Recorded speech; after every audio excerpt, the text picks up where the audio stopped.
नमस्कार दोस्तों, मैं आपका दोस्त जितेंद्र और जीत स्टडी कैंपस में आप सभी का स्वागत है।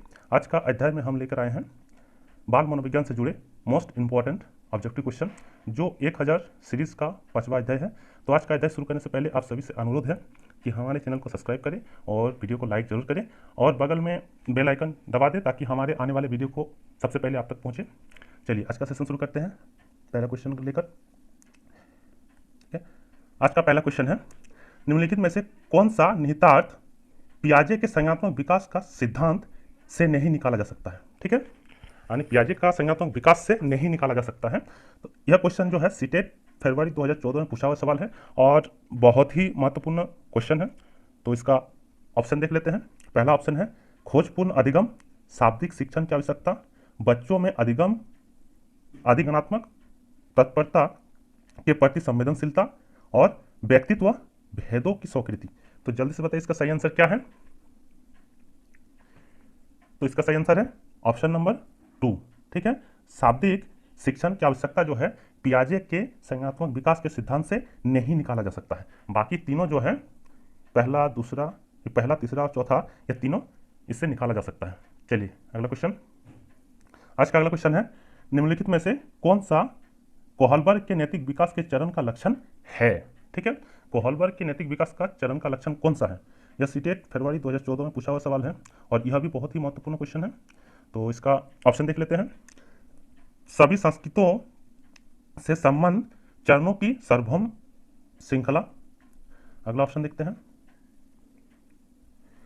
विभिन्न चरण एक गैर पदानुक्रम के रूप में आगे की ओर बढ़ते हैं। चरणों का परिवर्तनशील अनुक्रम, विभिन्न चरण अलग अलग प्रत्युत्तर है न कि सामान्य प्रतिमान। तो जल्दी से बताइए इसका सही आंसर क्या है। तो इसका सही आंसर है ऑप्शन नंबर ए। ठीक है, सभी संस्कृतियों से संबंध चरणों की सार्वभौम श्रृंखला इसका सही ऑप्शन है। ठीक है, अगला क्वेश्चन की ओर बढ़ते हैं। आज का अगला क्वेश्चन है, भाषा विकास के संदर्भ में निम्नलिखित में से कौन सा क्षेत्र पियाजे द्वारा कमतर आका है। यानी पियाजे जो है कमतर आका है। ठीक है, तो ये भी जो है सीटेट फरवरी 2014 में पूछा हुआ सवाल है और बहुत ही महत्वपूर्ण क्वेश्चन है। तो इसका ऑप्शन देख लेते हैं। चलिए इसका पहला ऑप्शन देखते हैं, अहम केंद्रित भाषा, विद्यार्थी द्वारा संक्रियात्मक रचना, आनुवंशिकता और सामाजिक अंत क्रिया। ठीक है, तो इसका सही आंसर क्या है, जल्दी से बताइए आप लोग। तो इसका सही आंसर है ऑप्शन नंबर 4। ठीक है, सामाजिक अंत क्रिया। सामाजिक अंत क्रिया जो है यह पियाजे द्वारा कम आंका गया है। चलिए अगला क्वेश्चन की ओर बढ़ते हैं। आज का अगला क्वेश्चन है, यह तथ्य कि बच्चों को सांस्कृतिक रूप से प्रासंगिक ज्ञान की आवश्यकता होती है निम्नलिखित में से किस व्यक्ति से संबंधित है। यह सीटेट सितंबर 2014 में पूछा हुआ सवाल है और एग्जाम के दृष्टिकोण से बहुत ही महत्वपूर्ण क्वेश्चन है। तो इसका ऑप्शन देख लेते हैं, Charles Darwin, B.F. Skinner, Urie van Wener और वाइगोत्स्की। ठीक है, लेव वाइगोत्स्की। तो जल्दी से आप लोग कमेंट करके बताइए इसका सही आंसर क्या है। तो इसका सही आंसर है ऑप्शन नंबर 4, लेव वाइगोत्स्की जो है इसी ने बच्चों को सांस्कृतिक रूप में प्रासंगिक ज्ञान की आवश्यकता होती है यह कहा था। चलिए अगला क्वेश्चन पे चलते हैं।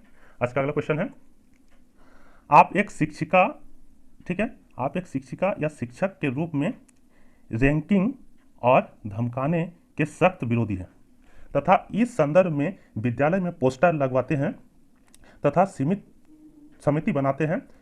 आपसे जुड़ने वाले किशोर जो इस विचार से दृढ़ विश्वासी है निम्नलिखित में से किस स्तर पर होंगे। ठीक है, यह बहुत ही इंपॉर्टेंट क्वेश्चन है और एग्जाम में इसी तरह का क्वेश्चन अभी पूछा जा रहा है। तो ये सब क्वेश्चन बहुत ही ध्यान से पढ़ें और इस सीटेट सितंबर 2014 में पूछा हुआ सवाल है। तो इसका ऑप्शन देख लेते हैं। ठीक है, तो इसका ऑप्शन है पारंपरिक, पूर्व पारंपरिक, उत्तर पारंपरिक और सामाजिक व्यवस्था बनाए रखना। तो जल्दी से बताइए इसका सही आंसर क्या है आप लोग।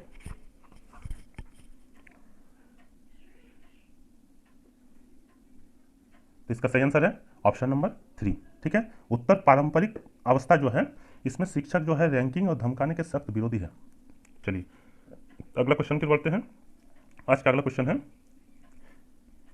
छपी हुई वस्तुएं ढूंढ निकालना इस बात का संकेत है कि शिशु निम्नलिखित में से किस संज्ञानात्मक कार्य में दक्षता प्राप्त करते हैं, यानी दक्षता प्राप्त करने लगा है। तो इसका ऑप्शन देख लेते हैं।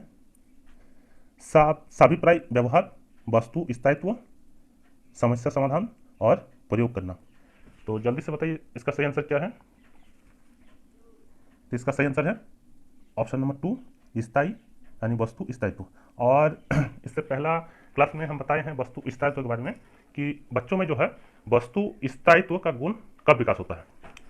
तो इसका सही आंसर है पूर्व संक्रियात्मक अवस्था। ठीक है, पूर्व संक्रियात्मक अवस्था जो है यानी 2 से लेकर 7 वर्ष तक, इस समय जो है बच्चों में वस्तु स्थायित्व के गुण का विकास होता है।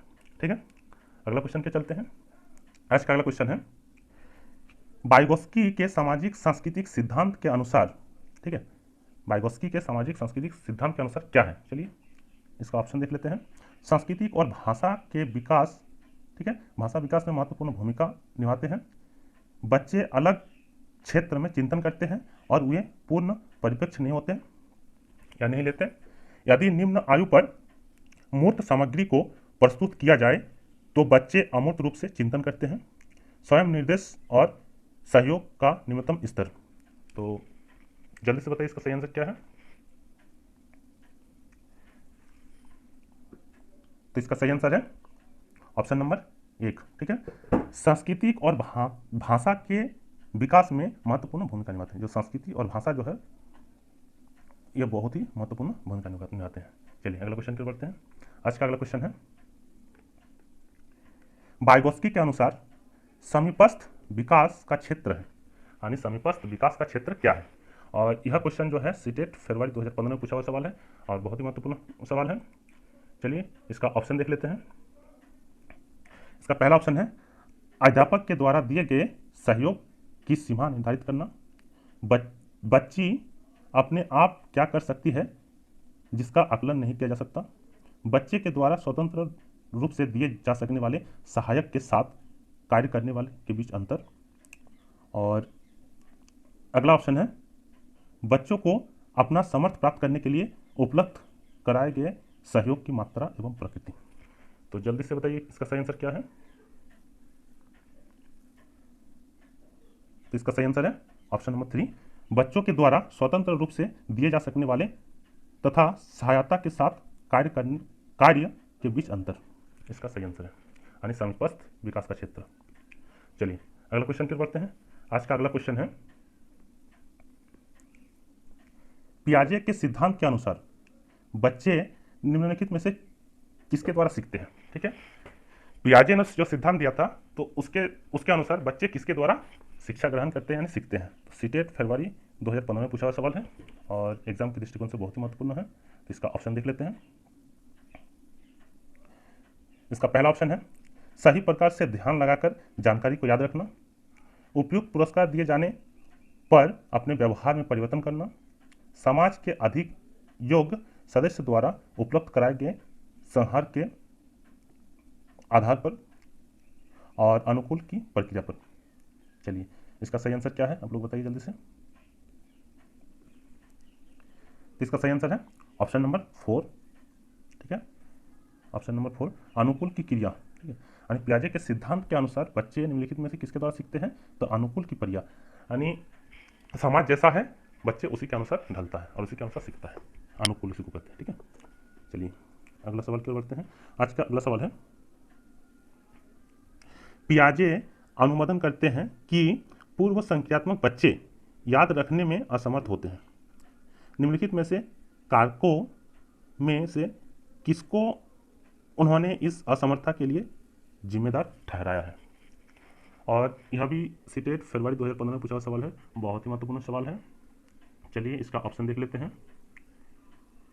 ठीक है, तो इसका पहला ऑप्शन है, परिकल्पित निगारात्मक तर्कन की योग्यता, उच्च स्तर की अमूर्त तार्किकता की कमी, व्यक्तिगत कल्पित तथा यानी कथा और विचार की अनुत्क्रमणीयता। ठीक है, यानी पलट न सके। चलिए इसका सही आंसर आप लोग बताइए।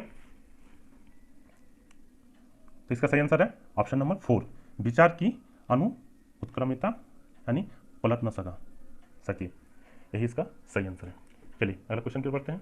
आज का अगला क्वेश्चन है, निम्नलिखित में से कौन सा वाइगोत्स्की द्वारा प्रस्तावित विकास तथा अधिगम के बीच संबंध का सर्वश्रेष्ठ रूप में सार प्रस्तुत करता है। और यह भी सीटेट फरवरी 2015 में पूछा हुआ सवाल है और एग्जाम के दृष्टिकोण से बहुत ही महत्वपूर्ण सवाल है। तो इसका ऑप्शन देख लेते हैं। विकास अधिगम से स्वाधीन है, विकास यानी अधिगम एवं विकास समांतर प्रक्रियाएं हैं, विकास की प्रक्रिया अधिगम की प्रक्रिया से पीछे रह जाती है, विकास अधिगम का समानार्थक है। तो जल्दी से कमेंट करके बताइए इसका सही आंसर क्या है। तो इसका सही आंसर है ऑप्शन नंबर 3, विकास की प्रक्रिया जो है अधिगम की प्रक्रिया से पीछे रहती है। ठीक है, अगला क्वेश्चन की ओर बढ़ते हैं। आज का अगला क्वेश्चन है, वाइगोत्स्की तथा पियाजे के परिप्रेक्ष्य में एक प्रमुख भिन्नता है। यानी जो है वाइगोत्स्की ने जो सिद्धांत दिया था और पियाजे ने जो सिद्धांत दिया था, इसमें विभिन्नता पाया जाता है, इसके बारे में बताना है, यानी क्या भिन्नता पाया जाता है। ये भी फरवरी 2015 में पूछा हुआ सवाल है।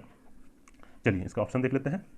व्यवहारवादी सिद्धांतों की उसकी आलोचना ज्ञान के सक्रिय निर्माताओं के रूप में बच्चों की संकल्पना, बच्चों को एक पालन पोषण का परिवेश उपलब्ध कराने की भूमिका और भाषा एवं चिंतन के बारे में उनके दृष्टिकोण। तो जल्दी से बताइए इसका सही आंसर क्या है। तो इसका सही आंसर है ऑप्शन नंबर 4। ठीक है, भाषा एवं चिंतन के बारे में उनके दृष्टिकोण। यह जो है ये दोनों में विभिन्नता है। इसका दृष्टिकोण, वाइगोत्स्की का दृष्टिकोण अलग है और पियाजे का दृष्टिकोण अलग है। इसी तरह दोनों ने अपने अपने सिद्धांतों में कुछ कुछ भिन्नता दिए हैं, जिसमें भाषा एवं चिंतन के बारे में इसके दृष्टिकोण जो है अपना अपना अलग है। चलिए अगला क्वेश्चन पे चलते हैं। आज का अगला क्वेश्चन है, वाइगोत्स्की तथा पियाजे के परिप्रेक्ष्यों में एक प्रमुख विभिन्नता है। यानी इन दोनों में जो है, सॉरी ये सवाल हो गया, अगला सवाल के चलते हैं। आज का अगला सवाल है, एक बच्चे को सहारा देने की मात्रा एवं प्रकार में परिवर्तन इस बात पर निर्भर करता है। यानी बच्चे को जो है सहारा देने की मात्रा एवं प्रकार में किस प्रकार का जो है बात पर निर्भर करता है। तो इसका सही आंसर बताइए आप लोग। ऑप्शन नंबर ए, अध्यापिका की मनोदशा, बच्चों की नैसर्गिक योग्यता, कार्य के लिए प्रस्तावित पुरस्कार और बच्चों के निष्पादन का स्तर। और यह जो है सीटेट फरवरी 2015 में पूछा हुआ सवाल है और एग्जाम के दृष्टिकोण से बहुत ही महत्वपूर्ण है, जो आज आप लोगों के लिए हम छाट के लाए हुए हैं। तो यह सारा क्वेश्चन आप लोग ध्यानपूर्वक अध्ययन करेंगे। ठीक है, तो इसका सही आंसर बताइए आप लोग। इसका सही आंसर है ऑप्शन नंबर 4। ठीक है, बच्चे जो है बच्चे के निष्पादन का स्तर। ठीक है, अगला क्वेश्चन पे चलते हैं। आज का अगला क्वेश्चन है, मानसिक संरचनाएं जो चिंतन के निर्माण में प्रमुख है, किसके लिए, यानी इसके लिए पियाजे ने किस शब्द का प्रयोग किया। यह सितंबर 2015 में पूछा हुआ सवाल है और एग्जाम के दृष्टिकोण से बहुत ही महत्वपूर्ण है। इसका पहला ऑप्शन है जीन, दूसरा परिपक्वन प्रखंड, ठीक है, तीसरा स्कीमा और चौथा विकास के क्षेत्र। तो जल्दी से बताइए इसका सही आंसर क्या है। तो इसका सही आंसर है ऑप्शन नंबर 3। ठीक है, इसका सही आंसर है स्कीमा। यानी स्कीमा जो है मानसिक संरचना जो चिंतन के निर्माण में प्रखंड है, उसके लिए पियाजे ने इस शब्द का प्रयोग किया था, स्कीमा का। जब पियाजे ने प्रयोग किया था बात आए तो स्कीमा देना है। चलिए अगला सवाल की ओर बढ़ते हैं। आज का अगला सवाल है, वाइगोत्स्की के अनुसार बच्चे स्वयं से क्यों बोलते हैं। यानी बच्चे जो है वह स्वयं से क्यों बोलते हैं। यह सीटेट सितंबर 2015 में पूछा हुआ सवाल है और बहुत ही महत्वपूर्ण सवाल है। चलिए इसका ऑप्शन देख लेते हैं। बच्चे अपने वयस्कों का ध्यान आकर्षित करने के लिए बोलते हैं, बच्चे स्वभाव से बहुत बतानु होते हैं, बच्चे अहं केंद्रित होते हैं और बच्चे अपने कार्य को दिशा दिशा देने के लिए बोलते हैं। ठीक है, तो बच्चे जो है वाइगोत्स्की के अनुसार वो स्वयं में क्यों बोलते हैं, जल्दी से बताइए इसका सही आंसर। तो इसका सही आंसर है ऑप्शन नंबर 4, यानी बच्चे जो है अपने स्वयं के कार्य को दिशा देने के लिए बोलते हैं। यानी वाइगोत्स्की ने कहा था कि बच्चे जो है अपने आप में बोलते हैं, तो इसका कारण है कि बच्चे अपने आप को दिशा देते हैं। ठीक है, अगला सवाल क्यों चलते हैं। आज का अगला सवाल है, अमूर्त वैज्ञानिक चिंतन के लिए क्षमता का विकास निम्नलिखित में से किस अवस्था यानी निम्नलिखित अवस्थाओं में किसकी एक विशेषता है। ठीक है, और एक बार देख लेते हैं, अमूर्त वैज्ञानिक चिंतन के लिए क्षमता का विकास निम्नलिखित अवस्था में से किसकी एक विशेषता है। ठीक है, तो इसका ऑप्शन देख लेते हैं, मूर्त संक्रियात्मक अवस्था, औपचारिक संक्रियात्मक अवस्था, संवेदी गामक अवस्था और पूर्व संक्रियात्मक अवस्था। और यह सीटेट 2015 में पूछा हुआ सवाल है।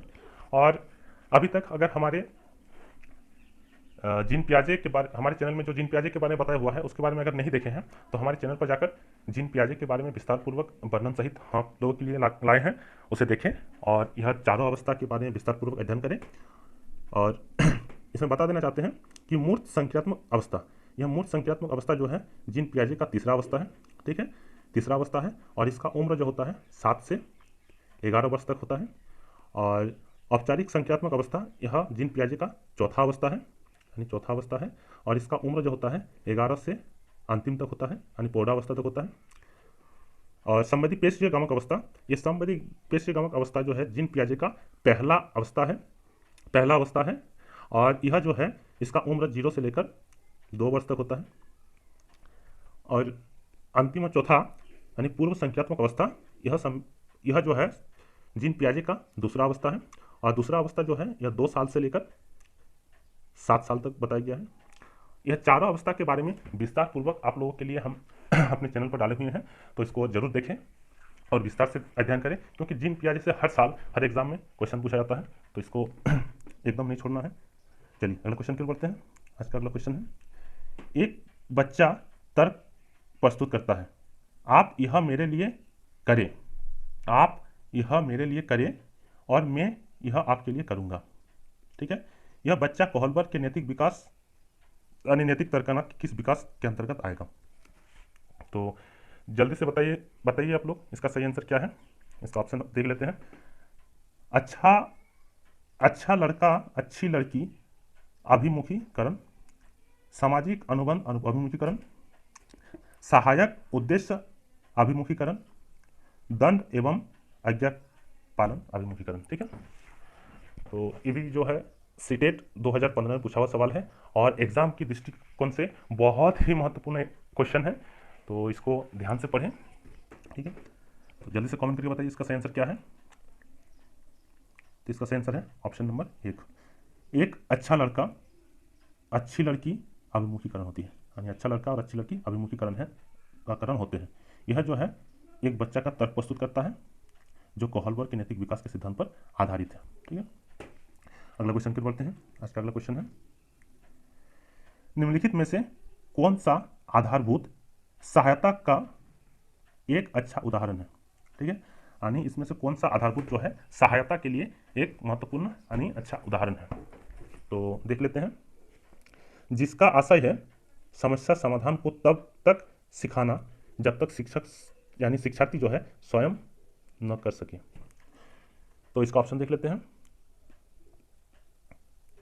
इसका ऑप्शन है उसे आधा समाधान किया उदाहरण उपलब्ध कराना, उसे कहना कि जब वह समस्या का समाधान नहीं कर लेती तब तक घर नहीं जा सकती, समस्या समाधान जल्दी देने के लिए पुरस्कार देता है, उसे यह बताना कि वह बार बार प्रयास द्वारा कर सकती है। ठीक है, तो सीटेट फरवरी 2016 में पूछा हुआ सवाल है और एग्जाम के दृष्टिकोण से बहुत ही महत्वपूर्ण सवाल है, क्योंकि यह सवाल बार बार एग्जाम में उठाता है। तो इसका सही आंसर आप लोग बताइए। इसका सही आंसर है ऑप्शन नंबर 4। ठीक है, उसे यह बताना कि वह बार बार प्रयास द्वारा कर सकती है, यानी बच्चे में जो है नकारात्मक सोच विकसित ना होने दे, उसे हमेशा पॉजिटिव सोच में रखें और पॉजिटिव सोच से ही बच्चा सफलता को प्राप्त करता है। और यह समस्या जो है आधारभूत सहायता का एक उदाहरण है, यानी सहायक करता है। जब सहायक की बात आए तो इसके द्वारा बच्चों में सहायक होता है। चलिए आज का अगला और अंतिम सवाल की ओर चलते हैं। पियाजे के अनुसार विकास को प्रभावित करने में निम्नलिखित में से किसकी भूमिका निम्नलिखित होती है? ठीक है, यानी महत्वपूर्ण होती है। और एक बार देख लेते हैं, विकास को प्रभावित करने में निम्नलिखित कारकों में से किसकी भूमिका महत्वपूर्ण होती है? यह भी सवाल सीटेट फरवरी 2016 में पूछा हुआ सवाल है और एग्जाम की दृष्टिकोण से बहुत ही महत्वपूर्ण सवाल है। तो इसका पहला ऑप्शन देखते हैं, विकास जो है विश्व के साथ अनुभव, अनुकरण, पुनर्वलन और भाषा। तो जल्दी से कमेंट करके बताइए इसका सही आंसर क्या है।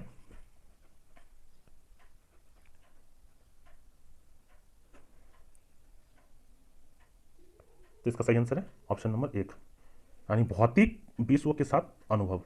यह पियाजे के अनुसार विकास को प्रभावित करने में निम्नलिखित कारकों की भूमिका होती है, यानी इसका जो पियाजे के अनुसार सहायक है तो वह भौतिक विश्व के साथ अनुकूल के साथ अनुभव। तो आज के लिए यहीं पर रखते हैं, अब मिलेंगे नया टॉपिक के साथ अगला अध्याय में, तब तक के लिए